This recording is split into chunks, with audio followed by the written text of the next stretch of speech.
नूपुर झा मिथिला में आप सबका हार्दिक स्वागत है। आज हम आपको एक ऐसी एकादशी व्रत कथा सुनाने जा रहे हैं जिसका गुणगान करते हुए भगवान श्री कृष्ण स्वयं उसकी व्रत विधि बता रहे हैं। और इतना ही नहीं, भगवान ये भी कहते हैं कि जिस किसी व्यक्ति ने इस भारत भूमि में जन्म लिया है और वह पूरी निष्ठा के साथ एकादशी व्रत का पालन करता है, वह मेरा अत्यंत प्रिय भक्त है।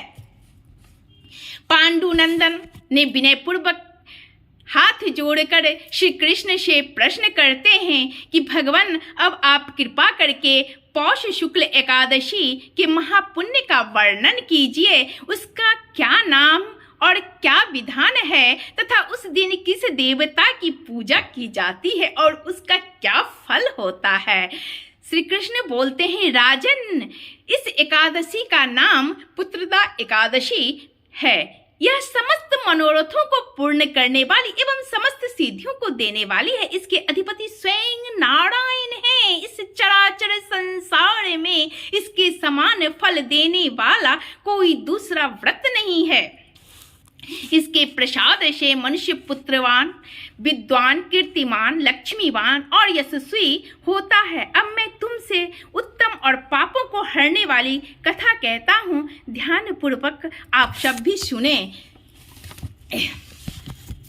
एक समय भद्रावती नगरी में एक संकेतामन राजा राज्य करता था। उसकी स्त्री का नाम शेव्या था। विश्व विभूतियों से भवन भरा था। द्वार पर चिंतामणियों का प्रकाश था, परंतु राजा की आंखों में अंधेरा सा प्रतीत होता था, कारण कि उसके पुत्र नहीं थे और वह स्वर्ग के सुखों को भी नरक के समान कहता था। पुत्र श्रेष्ठ यज्ञ हजारों किए, सफल एक ना हुआ। देवताओं को लाखों प्रणाम की, आशीर्वाद एक भी ना मिला। बेचारा हार गया और बुरे विचार करने लगा, क्या करूं, अब मैं क्या करूं? विष खा लूं और भूत बन जाऊं तो अच्छा है, परंतु यह चिंता अच्छी नहीं है। फिर विचार करने लगा, आत्मघात करना महापाप है। इस चिंता से छूटने का उपाय वनवासियों से पूछूं। घोड़े पर सवार होकर वन विहार करने लगा। पशु पक्षी इत्यादि जीवों को पुत्रों के साथ खेलते हुए देख मन में कहने लगा, मेरे से यह भी सौभाग्यशाली है। आगे चला तो एक सरोवर मिला। उसमें मछलियां, मेढक इत्यादि पुत्रों के साथ विलास कर रही थीं। विचार किया कि यह मेरे से अच्छे हैं। सरोवर के चारों तरफ मुनियों के आश्रम थे। राजा घोड़े से उतरकर मुनियों की शरण में गया और प्रणाम कर पूछा, आप कौन हैं?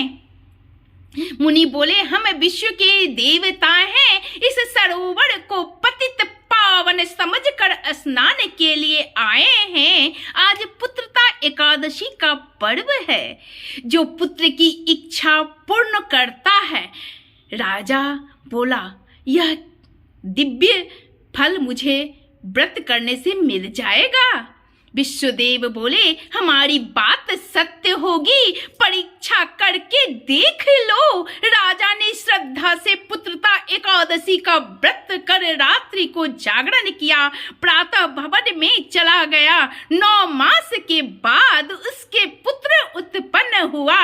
राजा के दिल को धैर्य मिला। पितृ भी प्रसन्न हो गए। कथा को सुनने से भी स्वर्ग मिलता है, इसलिए आप सब भी कथा सुने। अगर एकादशी व्रत नहीं करते हैं फिर भी इस कथा को अवश्य सुने और इस दिन बछड़े की मां के दूध का सागर लेना चाहिए और नारायण की पूजा करनी चाहिए। हर हर महादेव।